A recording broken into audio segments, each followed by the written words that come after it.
Hello and welcome back to another Dare to Game video. Today we're doing something I've literally never done on the channel before, and we're doing a tier list. And the reason I decided to do this is because I wanted to review all the games that I've played in 2023. Not like full exhaustive reviews, but kind of go over them. I've recently played through every one of these again, and it was torture on some of them, and some of them I was like, yeah, you know what, this was a good game. I was right about it. In fact, that recently inspired my most recent video that I made about Starfield and how my initial opinions about that one do not match my current opinions about it. And so barring the games on this list that I had refunded, so I do not have them because they were that bad, I have replayed, not like the full game, but played enough of it to get a sense for if I still feel the same way I did as when it was new. So now we're going to be going through, and I've sorted them into tiers based on, you know, my opinions of them, and some of them are slightly different than my initial opinions, and I also have some control images in here, so we'll be rating a couple older games that I like to compare. So yeah, let's just dive into it and start them off with the first one. And I should say we're going to start off with not the first one from 2023, but we're going to start off with our controls, so you kind of get where I'm coming from with these rankings. So I've included a couple here. So the first one is going to be Red Dead Redemption 2, which is obviously an S tier game. One of the best games I've ever played. Ridiculously good graphics, excellent story, the writing is fantastic, the voice acting is terrific, the soundtrack is amazing.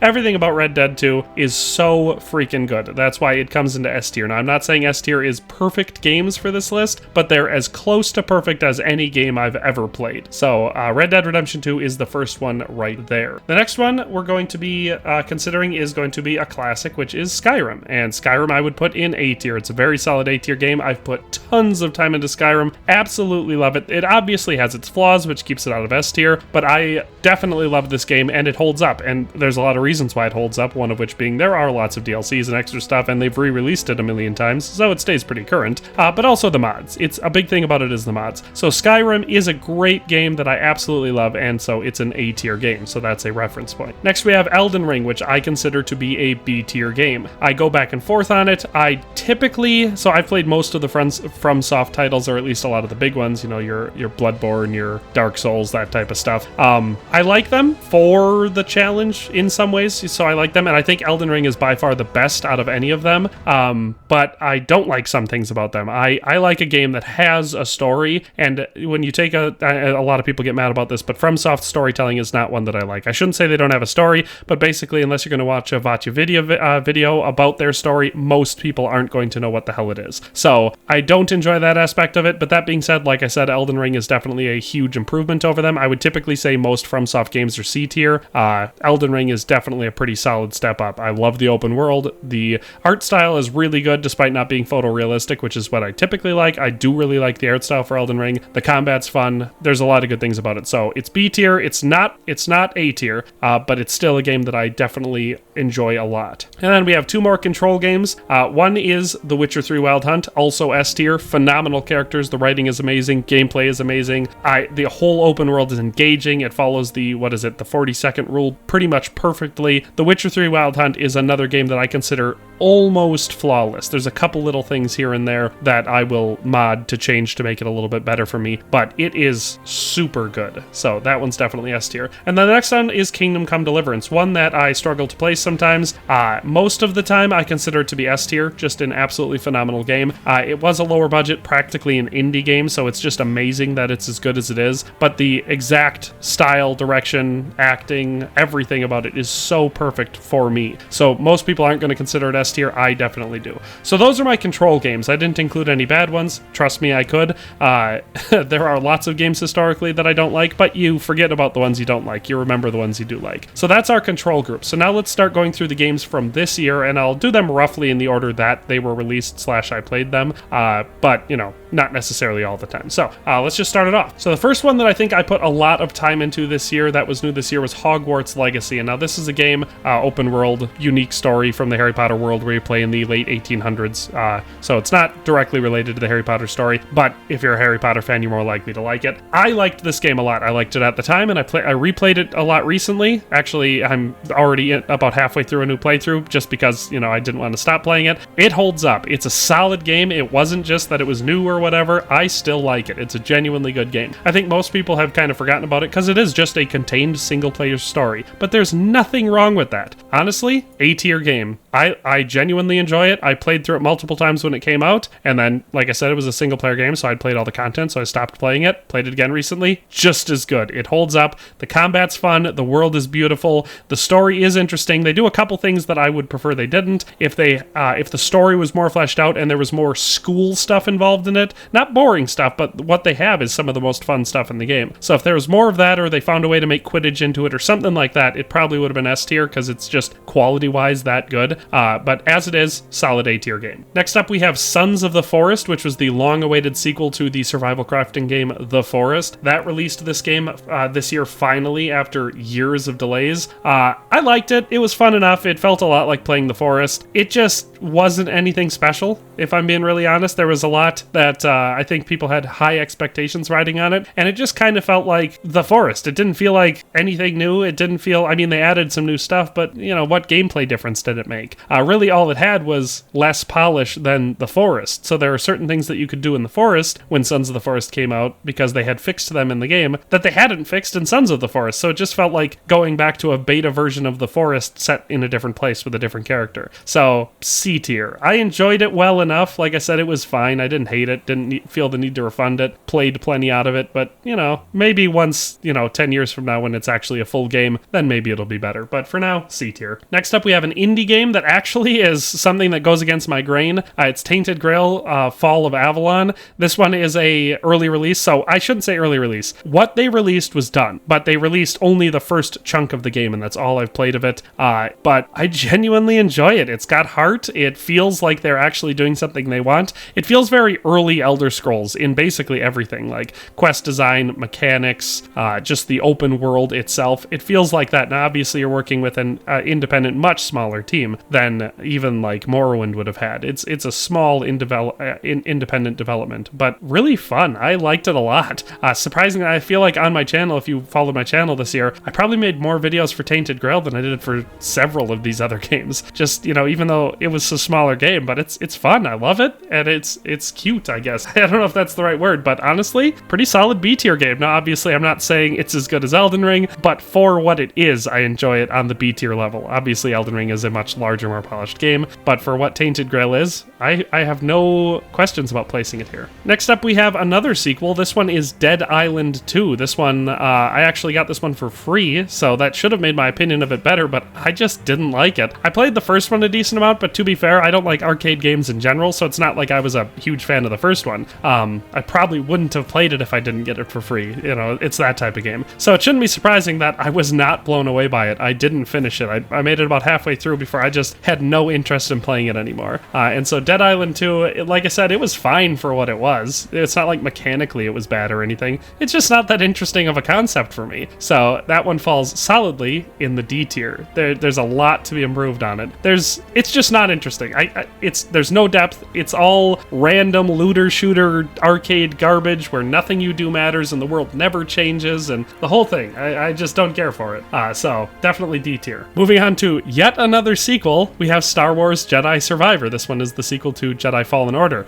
Games that are mechanically sound. A lot of people have had problems with them. A lot of people had problems with Jedi Survivor, especially performance-wise, from what I understand on PC. I had literally none. I didn't run into a single glitch with this. I mean, I'm playing on a very high-end PC, so that's almost certainly a biased experience. But mechanically speaking, the game was very sound for me. A big problem that I had with Jedi Survivor was initial interest. I got into it and I played Jedi Fallen Order and I remember liking it, but I don't remember anything else about it. It's that forgettable of a game. I don't remember any of the characters other than Cal, the main character. I don't remember the story. I saw a picture the other day that people were saying was from that game, and it was of some Sith guy or whatever that maybe you run into at the end. I could not for the life of me remember it, and I played Jedi Fallen Order twice, so it's just a forgettable game. And Survivor is slightly less forgettable. The characters are developed in a better way, and it's a bigger, longer game, so you have more time with them. So I remember a lot about Survivor, and I definitely did enjoy it, but it's got a lot of flaws to it. One of the biggest ones is just mechanically, you're not playing as a Jedi. You're playing as a guy with a glowing baseball bat, and that's so annoying. I know that's what Star Wars is since Disney took over, but lightsabers are pointless now. You're just clubbing people to death, and that's not why I want to play a Jedi game. So mechanically speaking, not great in that regard. It's not like the things in it don't work. The story's fine. Voice actors are sometimes great, most of the time at least acceptable. I liked it. I'll probably play it again. So Jedi Survivor falls solidly in the C tier. Next up, we have everybody's game of the year for 2023, The Lord of the Rings Gollum, the sleeper hit that took us all by storm. Of course, I'm kidding. Nobody asked for this game. Nobody wanted it. Almost nobody played it. I did, and I have a full playthrough on the channel if you want to watch it. It is not a good game. I would say the story is somewhat interesting, but that's coming from someone who is a ridiculously huge Tolkien fan, so I was just digging for straws, and that's why I was able to be entertained by the story throughout. It's not a good game. It's a stupid concept. Nobody wanted this. Nobody in their right mind was saying, I want to play a Lord of the Rings game, but I want it to be a half-ass stealth platformer with really bad graphics from the perspective of Gollum. Nobody wanted it. I played it anyway. I wasn't surprised. It's F tier. It's a bad game. One of the worst games I've ever played. Definitely one of the worst of this year. Then we have another sequel, this one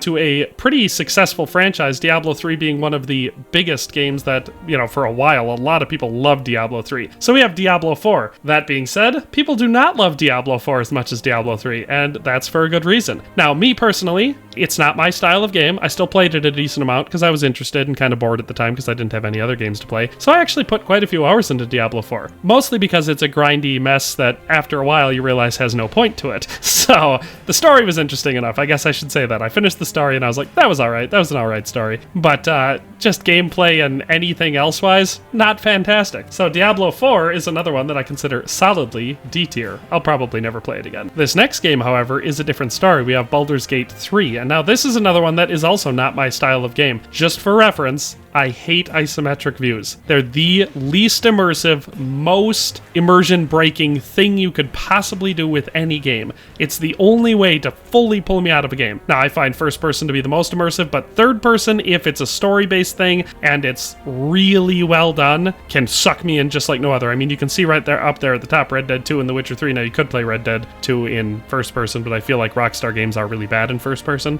so most people play it in third person. But The Witcher 3 is third person. So it's not like I have something against third person. I just think first person's more immersive. But what's not immersive under any circumstances is top down or isometric. And Baldur's Gate 3 is unfortunately that. That being said, that's the only bad thing about it. It is a great game. The writing on it was tight. There's lots of interesting characters. The mechanics are, it's got the turn-based, chance-based combat is also not my thing. But it's still just a super solid game that I was able to put a lot of time into and got a lot of enjoyment out of it, despite being my absolute least point of view for a game. So Baldur's Gate 3, it really shouldn't be a surprise, is an A-tier game. I recommend it. I'll probably play it again at some point, and that should be a great statement to how good this game is, because even though I absolutely hate playing isometric games, I'll probably play it again. So yeah, Baldur's Gate 3, A-tier. Next up, we've got one that's a bit of a point of contention on the channel, because my initial thoughts about it were very high, but the longer I played it, the less I liked it. And that is Starfield, a game which I recently released a sort of new or more updated thoughts video about it. This one, like I said initially, I was a big fan of it, and I still hold that if you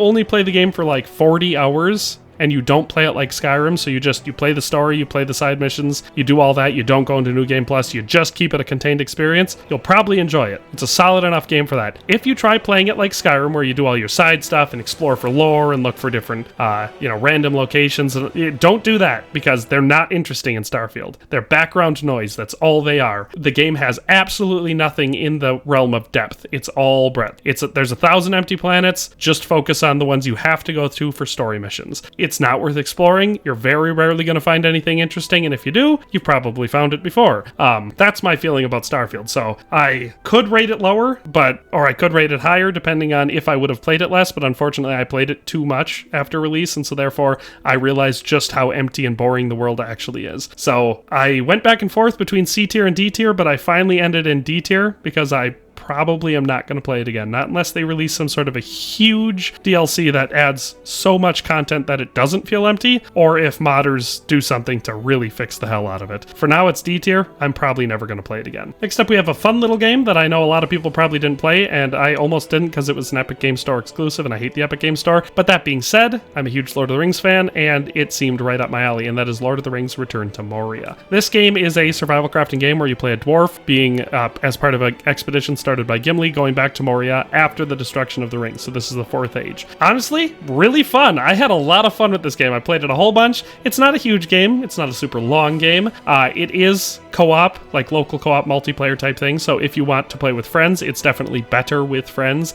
I played it mostly by myself just because I didn't have any friends that were actively playing it at the time. I will play it again, especially if they update it or add any new content or anything like that. I recommend it. I solidly recommend Lord of the Rings Return to Moria as an honest B-tier game. It's solid. I like it. I'll play it again.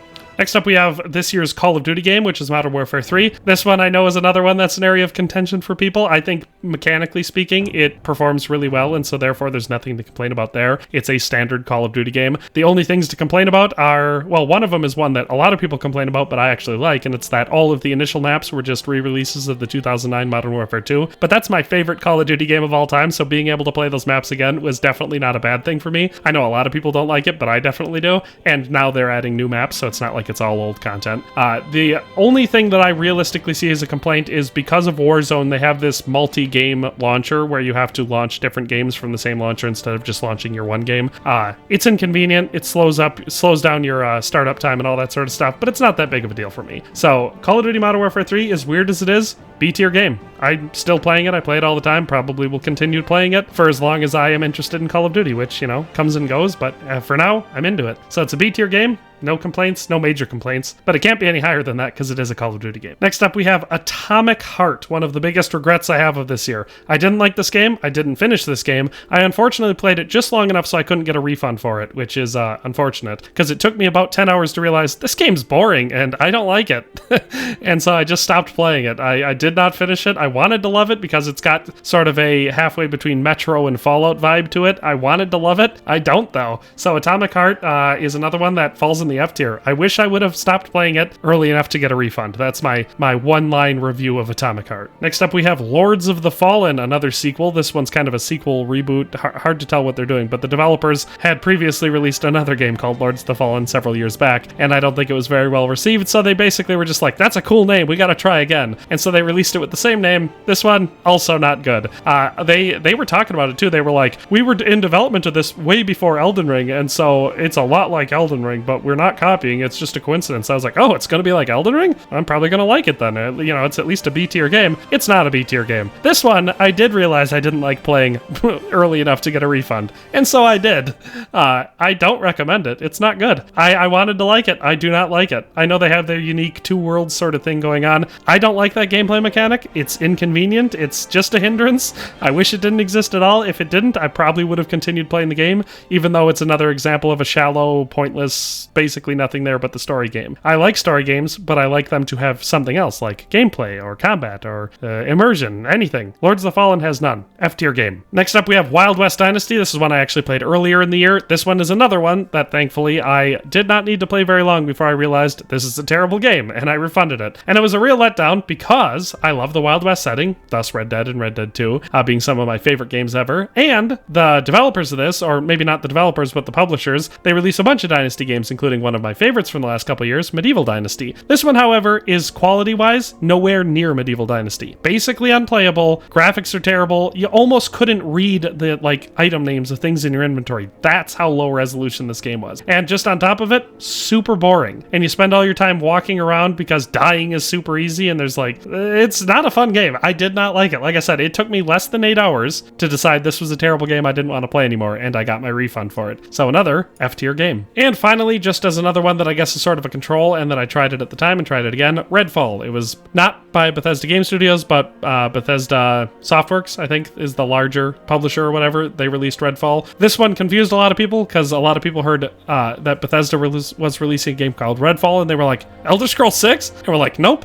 not even remotely related to it. So this one is like a vampire game, looter shooter, another like really weak arcadey type game. Didn't like it at the time, don't like it now. It's not a good game. Basically a shell of what I think most people were expecting, so another solid F tier. So as unfortunate as it is, now I know obviously these are all of the new games I played this year, and you know, several of them are not new games that I played this year, they're just a control group. So I played 14 new games this year, which is a lot for me. I don't usually play that many new games in a year, so this year felt very full of game releases for me. And this is only a fraction of what came out. It's unfortunate that I didn't like most of them as much as I wanted to. Basically, I don't buy or play a game unless I want to like it. So I don't ever hate play a game. I don't ever buy a game specifically to shit on it. That's not my style. If I get a game for free, I'm more likely to play it, even if I didn't know anything or care about it that much. But that doesn't mean I'm going to like it anymore, which is, like I said, what happened with Dead Island 2. All the rest of these I wanted to like, but I definitely did not like them.